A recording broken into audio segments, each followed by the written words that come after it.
Another day, another story. Me plus two friends, let me call them friend 1 and friend 2, we started a road trip to XYZ city. At first I was going to go alone. Since I work online and my lease was up, I was free to travel without worrying about rent. I told my friends that I wanted to travel and have fun experiences, and he was interested in joining me. I made it clear that the trip would be free-flowing, and we would only book 2 nights to start with to see how we liked the city. Friend 1 agreed, and we all understood that we may do our own things at times. Friend 2 joined us, but he became passively aggressive about how we planned the trip, such as when we decided to extend our stay and change hotels. I told my friend 2 that I wanted a free-flowy trip and only booked 2 nights in XYZ city to see how it would be. Friend 2 became passive-aggressive about the lack of planning and made comments about how we should have booked for a week. I explained that I didn't want to be stuck and that this was a free-flowy trip.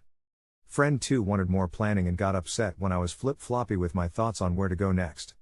Tension grew as friend 2 acted like we were committed to being together as a group, even though I had communicated that we were free to make our own decisions. I talked to my friend 2 about his need for a more regimented and planned trip, but he got upset. I explained that I didn't want to be stuck in a place I don't like and that we were each free to make our own decisions. When friend 2 got angry, friend 1 acted as a mediator. However, friend 2 got so angry that he had to leave the table and walk several laps around the bar. The next day, friend 2 sent rude messages to friend 1. I texted friend 2 to try and understand why he got so angry, but his long voice messages didn't make sense to me. Friend 1 thinks friend 2 overreacted and created a multi-day drama instead of accepting our different travel styles. Friend 1 and I are on good terms, but friend 2 sent me several voice messages that I didn't respond to because I was mentally exhausted from his behavior. Friend 1 left the city as he had to take care of his own business and it was just me and friend 2, not on good terms, and we didn't communicate. Friend 2 eventually sent a short voice message that I didn't know how to respond to.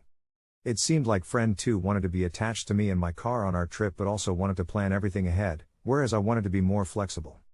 On Friday, I left XYZ city with my car without telling him. Friend 1 has also cut off communication with friend 2, but we're still friends. I'm questioning whether I'm at fault or if friend 2 was in the wrong during our trip. We had different travel styles, and he couldn't adapt, leading to a passive-aggressive and emotional explosion. I left the city without telling him because I felt unsafe and didn't want to give energy to the drama. I think he should have followed his own path. Am I the asshole for leaving without notifying him?